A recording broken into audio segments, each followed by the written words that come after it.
तो अभी कुछ टाइम पहले, और इस कुछ टाइम को भी 2 महीने हो गए, न्यूट्राबे सेंट मी ये शिलाजीत थी इसमें।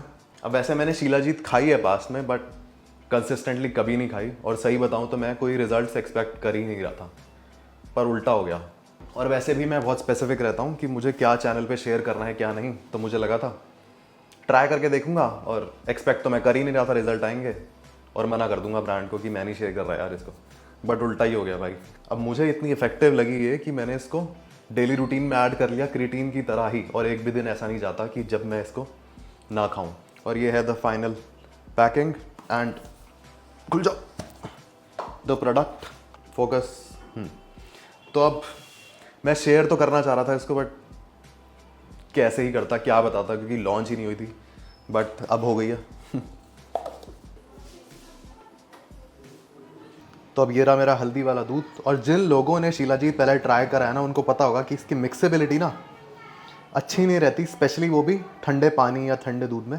तो मैं क्या करता हूँ, जब हल्दी वाला दूध है ना उसमें डाल देता हूँ। प्लस एक बढ़िया चीज़ क्या हो गई, इसमें ना एक हुक दे रखा है, अभी पता नहीं किस लिए दिया है। मैं क्या करता हूँ, इसको ऐसे छोड़ देता हूँ, और क्योंकि दूध गर्म है ना, तो ये जल्दी जल्दी इसमें मिक्स हो जाता है खुद ही। अब ये हुक की तरह ऐसे यहाँ लटका रहता है, और क्योंकि दूध गर्म था अपने आप ही अंदर चला गया। अब इसको थोड़ा सा चम्मच से हिला लूँगा, और सही बताऊँ ना तो मैं क्रिएटिन भी इसी में मिला लेता हूँ, क्योंकि मिक्सेबिलिटी अच्छी रहती है गर्म दूध में या गर्म पानी में क्रिएटिन की भी। तो ये कन्वीनियंट रहता है मेरे लिए, क्योंकि हल्दी वाला दूध तो मुझे पीना ही है। तो शिलाजीत मिक्स करना भी ईजी हो गया, प्लस क्रिएटिन मिक्स करना भी ईजी हो गया, प्लस एक रूटीन भी बन गया कि रात को ये पी के ही सोना है। सॉर्टेड। वैसे तो मैं समझाऊँ कैसे मैं, अब इसका बेनिफिट जानना, एक्सप्लेन करना मतलब मुश्किल है थोड़ा। इन शॉर्ट, खुद ट्राई करो, खुद एक्सपीरियंस करो। तो न्यूट्राबे के इस शिलाजीत का लिंक और एक डिस्काउंट कोड तुम्हें मिल जाएगा इन डिस्क्रिप्शन, तो चेकआउट कर लेना। तो अब सबसे कॉमन सवाल जो मुझसे पूछा जाता है ऑनलाइन भी या फिर जिम में इन पर्सन भी, इज रिगार्डिंग सिक्स पैक। पेट कम क्यों नहीं हो रहा है, बॉडी फैट जाता क्यों नहीं है। इस सवाल का इजी जवाब देता हूँ तुम्हें, बट उससे पहले ये क्या है, दिक्कत कहाँ आ रही है। नॉलेज, मुझे तो नहीं लगता, क्योंकि ऐसा कुछ भी नहीं है जिसके बारे में इंटरनेट पे आज के टाइम पे इंफॉर्मेशन ना हो।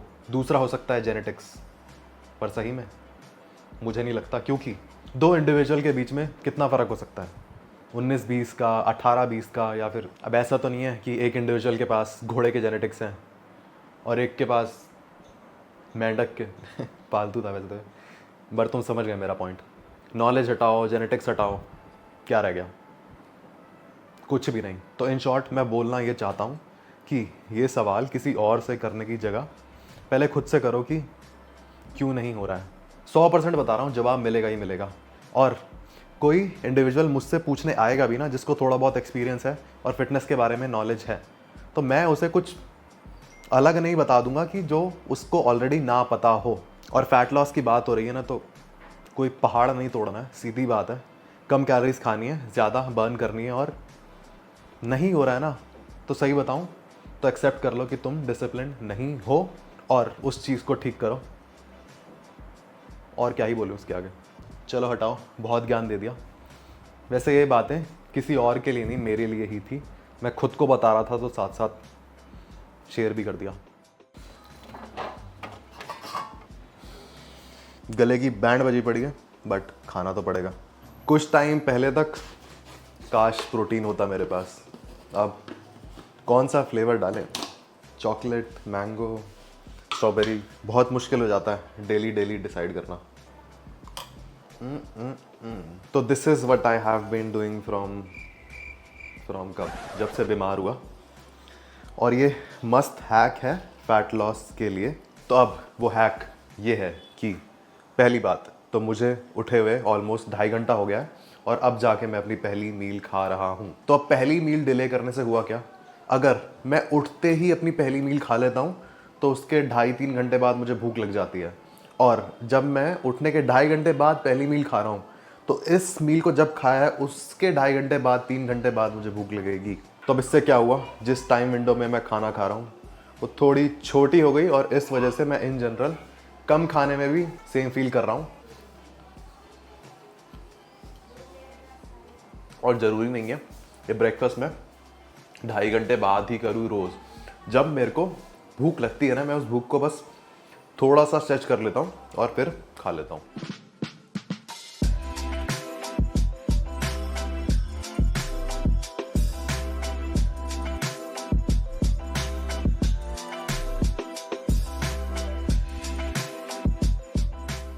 अब एक तो इसका ऑटो फोकस, कलर देखो कितना प्यारा आ रहा है। अब सोया से थोड़ा सा ब्रेक लेने के लिए बाकी सब फूड आइटम सेम है, बस सोया की जगह इसमें पनीर डाल दिया और क्या टेस्ट आता है ना। मेरे को वीडियो में दिखाना था ये, बट मैं खाते हुए आ रहा हूँ, इसको रुका ही नहीं जा रहा है। एक सेकंड।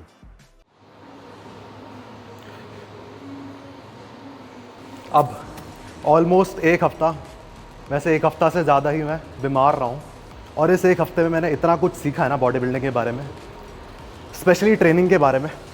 एक एक करके बताता हूँ। सबसे पहला और सबसे ज़रूरी, भाई बहुत दिमाग ख़राब रहता था मेरा कुछ टाइम से।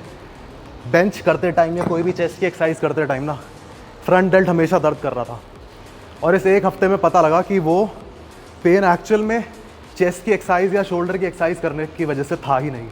मैं कर क्या रहा था,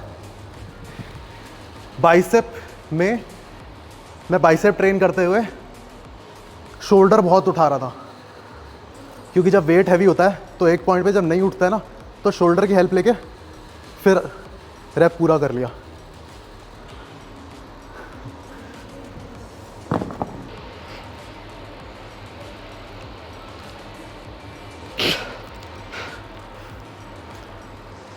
और एक सेशन में ही फॉर्म ठीक करने के बाद ना इमीडिएट चेस्ट डे पे बहुत डिफरेंस फील हुआ मुझे। और एक चीज़ और होती है, जब हम गंदी फॉर्म को रिपीट करते जाते हैं ना, तो हम उसी फॉर्म को मास्टर कर लेते हैं, और वो गंदी फॉर्म को ठीक करना बहुत मुश्किल हो जाता है। और मैं खुद खुश हो रहा था 20-20 किलो से बाइसेप कर्ल लगा के उल्टा ख़राब कर लिया काम। इसका एक सॉल्यूशन आज ही निकला है। अब बहुत मुश्किल हो गया था मेरे लिए यार शोल्डर बिना उठाए बाइसेप कर्ल करना, क्योंकि वही गंदी फॉर्म मास्टर हो गई थी। 15 मार सकता हूँ मैं, हल्का लग रहा है। अब इसका इजी और इफेक्टिव सॉल्यूशन क्या निकला, बस चेस्ट बाहर कर ली मैंने। जब चेस्ट बाहर हो रही है ना, तो शोल्डर ऊपर उठाना बहुत मुश्किल हो रहा है, और एक तरह से मैं अपनी एल्बो को भी लॉक कर पा रहा हूँ नीचे की साइड ही। और इस एक सेट में मेरे को बिल्कुल भी ये फील ही नहीं हुआ,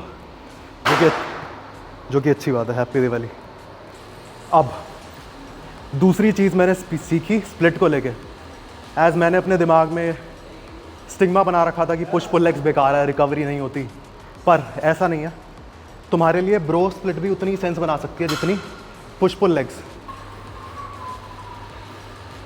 अब ऐसा मैं क्यों कह रहा हूँ, क्योंकि कुछ दिन पहले जब मैं डीलोड पर गया तो ऐसा हो रहा था कि मैं अगले दिन ही सेम मसल ट्रेन करने की पूरी हालत में था, और मसल सोरनेस रहती ही नहीं थी। तो सीधी बात है, जितनी ज़्यादा वर्कआउट इंटेंसिटी, जितना ज़्यादा वॉल्यूम, उतना ज़्यादा रेस्ट देना पड़ेगा। और पुश पुल लेग्स करना है तो इजी, इंटेंसिटी या फिर वॉल्यूम कम कर दो। और ये जो सेट के बीच में मैं 5-5 मिनट का रेस्ट ले रहा हूँ ना, ये भी सेट की इंटेंसिटी की वजह से ही है। क्योंकि डीलोड के टाइम एग्जांपल लो, जब मैं 7.5 किलो से बाइसेप कर्ल कर रहा था ना, तो अराउंड 1 मिनट बाद ही मैं रेडी होता था नेक्स्ट सेट के लिए। और अब 15 से जब मैंने फेलियर टच करा ना, मेरे को चाहिए मिनिमम 4 मिनट।